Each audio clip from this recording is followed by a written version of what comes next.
사회적으로 핫한 이슈를 키워드로 알아보는 핫키워드 시간입니다. 함예진 캐스터 안녕하세요. 안녕하세요.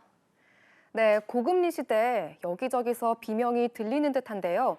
특히나 주택담보대출을 받아 말 그대로 영혼까지 끌어모아 집을 샀던 이들은 집을 마련한 기쁨도 잠시죠. 요즘 이자 부담을 허덕이고 있는데요. 무려 평균 연소득의 60%를 빚 갚는 데 쓰고 있다는 조사까지 나왔습니다. 고금리 상황에 힘든 건 자영업자도 마찬가지인데 숨막히는 빚 상환에 놓인 현실, 핫키워드에서 짚어보겠습니다. 아무리 금리가 급등했다지만 말이 60%지 생활비 빼고 나면 거의 남는 게 없는 것 같은데요. 네, 그렇죠. 한 달에 300만 원 번다고 가정할 때 원리금 상환에 200만 원 가까이 쓴다는 건데요. 월급 대부분이 대출 원리금으로 나가버리는 이른바 깡통 월급이란 말까지 생겨났습니다. 한국은행에 따르면 올해 3분기 기준 주택담보대출이 있는 사람들의 소득 대비 갚아야 할 원리금, 즉 DSR이 평균 60.6%로 조사된 결과입니다. 그런데 원래 차주별 소득 대비 갚아야 할 원리금 비율은 총 대출액 1억 원 초과 시 은행 기준 40%로 규제되지 않았었나요? 네, 맞습니다. 지난해 7월 이전까지는 투기과열지구 9억 원 초과주택 등을 대상으로 차주별 DSR 40% 규제가 적용됐었는데요.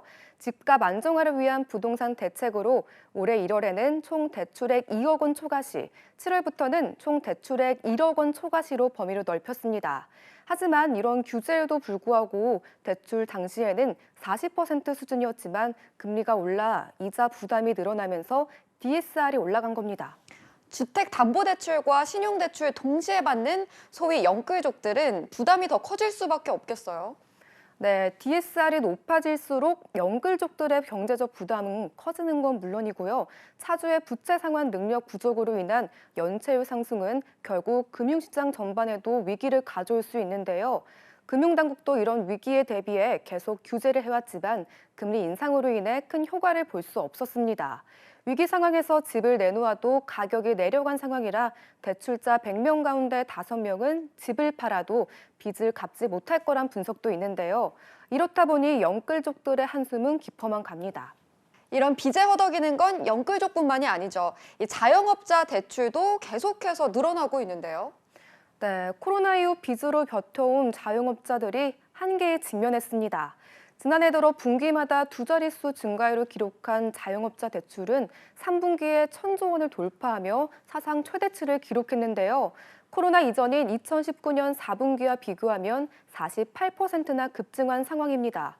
특히 금리가 더 높은 비은행 금융기관 대출 증가율이 은행보다 4배 높았고 취약 대출자의 빚이 18.7%나 늘어나 위험 수위입니다. 이런 상황에 금리가 조금만 더 올라도 대출이자 부담은 눈덩이처럼 불어날 수밖에 없는 상황인데요. 네, 한국은행은 금리가 1%포인트만 올라도 자영업자의 이자 부담이 7조 원 넘게 증가한 것으로 분석했는데요. 자영업자 1인당 240만 원 정도 늘어나는 셈입니다. 그렇다 보니 최근 조사에서 자영업자 10명 중 4명은 앞으로 3년 안에 폐업을 고려하고 있다고 답했는데요. 가게를 접는 이유로는 대출 상환이 부담돼서가 15%였습니다.